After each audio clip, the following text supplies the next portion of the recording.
So if you didn't know, law school is extremely expensive. If you want to know how I go to law school for free, stay tuned and I will tell you.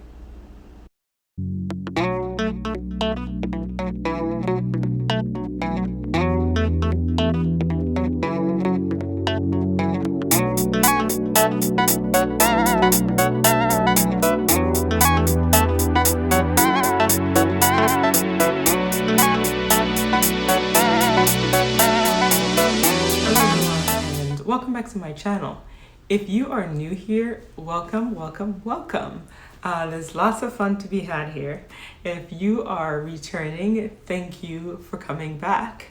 And since you're here, go ahead and hit that subscribe button, hit that like button, share, and once you've done all that, go ahead and hit the notification bell so that you get notified whenever I post new videos. So first, let's talk about how much law school costs. For private schools, the average cost for tuition and fees is about $49,000 to $50,000 per year. And for public schools, it costs about $30,000 for in-state tuition, and it goes up to about $41,000 if you're paying out-of-state tuition. Now that might seem like it's okay, but that's the average. So a lot of these private schools cost way more, upwards of $60,000, and some cost less. So you multiply that by 3, and on average for 3 years, law school can cost you anywhere from $85,000 to $150,000 on average. So that means it could cost a lot more, and it could cost a lot less. Depending on whether you go to a private school or a public school and whether you pay in-state or out-of-state tuition. So now let's talk about how people typically pay for law school. If you're in college or you went to college or you know someone that goes to college, you know that most people use financial aid. You apply for financial aid and you can get scholarships, you can get grants, which you don't have to pay back. And if that is not enough, the school will offer you loans, which usually will cover anything else that the scholarships or the grants don't cover. If that's still not enough, a lot of people end up taking private loans or having their parents sign loans for them to cover law school. So how was I planning on paying for law school before I actually started law school? Like everyone else, I was planning on just applying for schools, trying to get as many scholarships as I could and grants, and then taking out loans. You know, a girl's gotta do what a girl's gotta do. I gotta pay for a school. Ooh, that rhymed.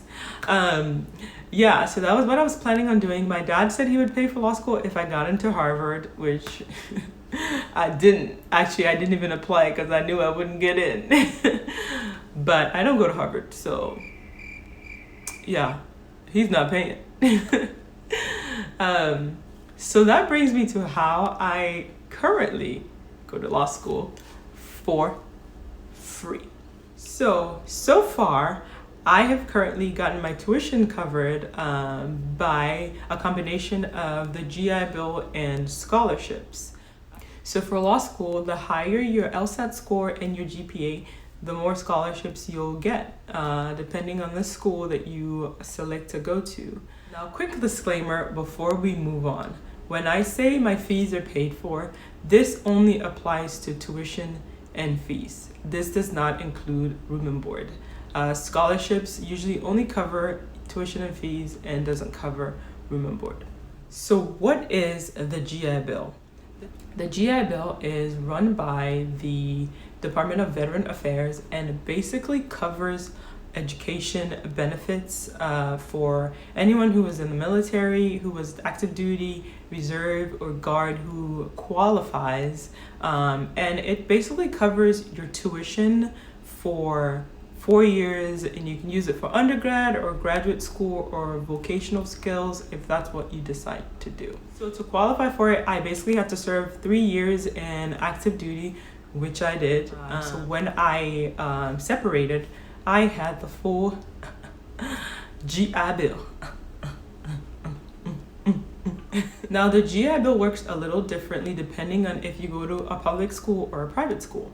If you go to a private school, the GI Bill will only cover your tuition up to about $22,000 approximately.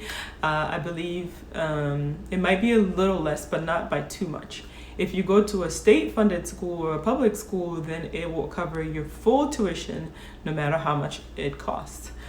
So the first year I went to a private school, so the GI Bill would only cover up to $22,000. So I got my full tuition paid for with a combination of scholarships. The school gave me a scholarship, which is applied first, and then the GI Bill is applied after. So that was nice. First year, I did not have to pay anything out of pocket for my tuition and fees. So now I currently attend a state school, a public school. So as a transfer, you usually lose all of your scholarships. They do not offer scholarship to transfer students. So if you decide to go to a new school, you lose your scholarship. If you want to know more about transfers, watch my transfer video and learn more about transferring in law school. But yeah, so as a transfer, I have no scholarships. But I didn't care because, like I said earlier, if you go to a state school, the GI Bill covers your full tuition, so you don't have to worry about, getting a scholarship to cover your tuition. Anything in excess you get can go towards your room and board, which that is also covered. Ask me how.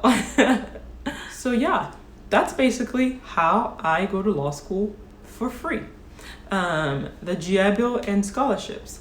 If you want to know more about how the GI Bill works or how to get the GI Bill, or if you want to know about how to get scholarships for law school, go ahead and comment that below or ask any question you have below, and I will go ahead and answer it for you. Say hi to Milo. If you've made it this far in the video, go ahead and comment GI Bill. GIBILL. GI Bill. So I know that you made it this far into the video. I want to know how many people actually watched my video till the end. So I would really appreciate it if you made it this far to comment so that I know. Also, if you made it this far, girl, boy, man, woman, you might as well just subscribe. Go ahead and hit that subscribe button, hit the like button, and share it with your family members who are home bored and need something to watch.